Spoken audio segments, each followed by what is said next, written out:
안녕하세요.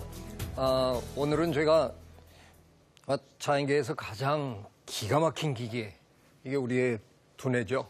우리 뇌의 진화에 대해서 한번 설명해 보도록 하겠습니다. 거기에 다윈의 이론은 또 어떻게 적용이 되는가, 그런 얘기를 한번 드려보려고 합니다.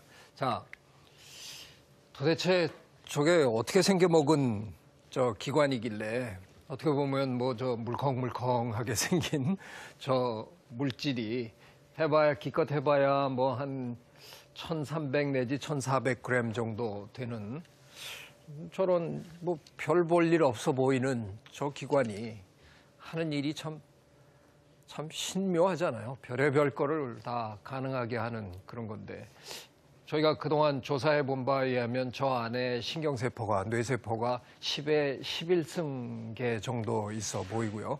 그것들이 이렇게 서로 만나서 시냅스를 형성하는데 그 시냅스의 개수가 아마 한 10에 14승계 정도는 되지 않을까. 그러니까 굉장히 다양하게 서로 얽혀 있는 어떤 망을, 네트워크를 구성하고 있는 그런 묘한 기관인 거죠. 저게 어떻게 만들어졌을까? 저게 어떻게 진화됐을까? 하는 걸 이제 많은 사람들이 지금 연구하고 있습니다. 저는 아무래도 인간의 뇌를 직접 들여다보는 연구보다는 동물의 행동, 동물의 뇌를 연구하면서 인간의 뇌가 궁극적으로 어떻게 탄생했을까 하는 걸 연구하는 쪽입니다. 그래서 뭐 예를 들면 저 강아지 닥스훈트라는 저 소시지 개라 그러죠. 저 녀석하고 저 아이하고 지금 창밖을 내다보고 있는데, 우리는 흔히 동물들은 생각할 줄 모른다고 이렇게 알고 있는 사람들이 너무 많아요. 저 순간 저 두 뇌 중에서 어느 뇌가 더 복잡한 생각이 왔다 갔다 하고 있을까요?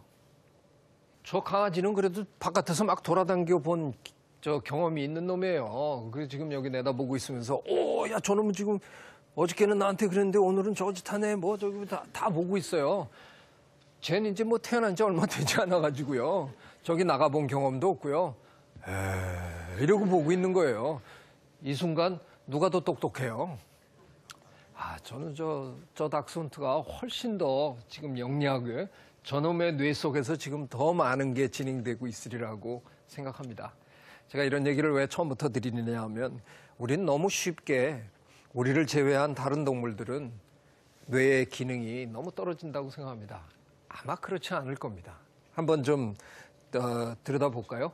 자, 이게 미국의 너구리죠. 우리나라 너구리보다는 가면이 좀 뚜렷한 저 눈을 보면서 제가 저놈은 아무 생각도 안 하는구나, 그렇게 생각하기 참 어려웠어요.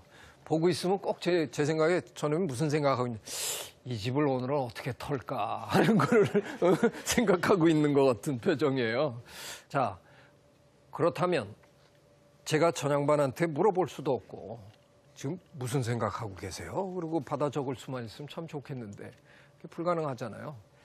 동물들이 어떤 생각을 하고 있느냐, 이거를 알아내는 거는 굉장히 어려운 작업입니다.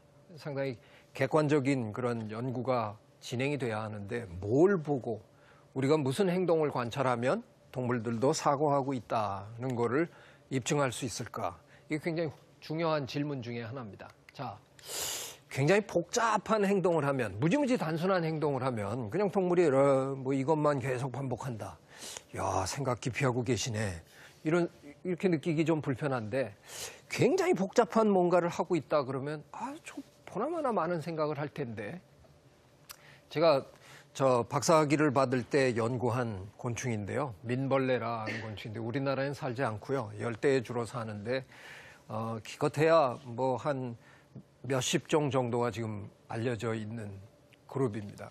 제가 저 친구들을 오랫동안 연구했는데요. 몸 길이가 2mm밖에 안 됩니다. 썩어가는 나무 껍질을 이렇게 벗기면 그 껍질과 나무 목질 사이에 틈이 생긴 데서 거기서 뛰어다니면서 노는 놈들인데요. 깜깜한 데 살다 보니까 저들 중에 상당수의 개체들은 눈이 퇴화돼서 안 보입니다. 그런데 더듬이로 상대를 한두 번만 타닥 쳐보면 상대가 누군 줄 압니다. 암컷인지 수컷인지 뭐 이런 걸 압니다. 그래서 만약에 암컷이다 그러면 이게 사진으로는 잘 안 보일 것 같아서 제가 그림을 그렸는데요. 왼쪽에 있는 게 수컷입니다. 암컷인 것 같다, 타닥 찍어보고 암컷인 것 같다 그러면 수컷은 곧바로 구애 행동으로 들어갑니다. 더듬이를 뒤로 쫙 뻗고 가늘게 떨면서 목을 최대한도로 낮추고 낮은 자세로 여성한테 이제 접근하는 겁니다. 하면서 서서히 접근합니다. 그러면 암컷이 뭐 그러다가 마음에 안 들면 수컷은 이렇게 조아리고 가는데 암컷은 그냥 가버립니다. 하여간 그런 일도 많고요. 그런데 어느 날 이제 암컷이 조금 관심을 보이면 암컷이 한 발자국 다가옵니다. 이렇게 가까이 다가오면 갑자기 이상하게 저 수컷의 머리 한가운데 구멍이 하나 뚫려 있어요. 근데 그 구멍에서 액체가 한 방울 쏙 빠져나옵니다. 2mm짜리의 머리 한가운데에 있는 구멍에서 액체가 나온다. 이거 뭐 어지간히 들여다보지 않으면 안 보입니다. 근데 액체가 싹 나오면 그걸 암컷이 빨아먹어요. 와가지고 그걸 빨아먹으면서 이게 수컷이 주는 구애 선물입니다. 그래서 빨아먹으면서 암컷이 저 꽁지를 이렇게 돌려줍니다. 그럼 수컷도 꽁지를 돌려서 짝짓기를 하게 됩니다. 이게 가끔 가다가 아주 드물긴 하지만 수컷이 방향을 잘못 잡아서 실패하는 경우가 있어요. 암컷은 왼쪽으로 꺾었는데 수컷은 오른쪽으로 꺾어갖고 이건 이거대로 선물은 드렸는데 이게 안 맞나가지고 헤어지기도 하고 뭐 이러는데 어쨌든 굉장히 복잡한 단계를 거쳐서 하는 겁니다. 이런 단계, 다음 단계 또 와서 하고. 아니 2mm밖에 안 되는 저놈이 저걸 어떻게 다 기억하고 하냐 말이죠. 야, 머리 좋네. 과연 그럴까? 유전자에 다 기록이 돼 있는 행동입니다. 그래서 저는 격리시켜서 키워봤습니다. 한 마리씩 따로 키워가지고 그 다음에 암수를 이렇게 소개를 시켰는데 아무 문제 없이 합니다. 그러니까 이거는 배워서 하는 게 아니라 생각해서 하는 게 아니라 그냥 유전자에 프로그램된 대로 그냥 어떤 자극만 오면 암컷이라는 자극만 나타나면 수컷은 할 줄 아는 겁니다.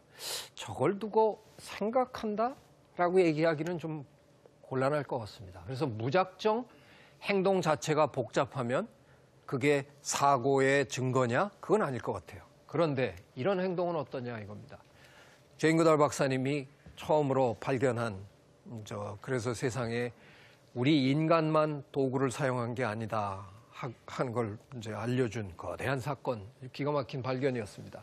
침팬지들이 흰개미 굴에다가 가는 나뭇가지를 집어넣어가지고 그걸 흰개미들이 와, 웬 적이 왔다 그러고 그걸 막 물어 뜯으면 그걸 싹 꺼내갖고 저기 보는 대로 이렇게 훑어서 먹는 겁니다. 근데 이거를 굴이라는 게 이렇게 삐뚤삐뚤 생겼을 거 아니에요. 흰개미 굴이 뭐 이렇게 직선으로 딱 내려가는 게 아닐 테니까.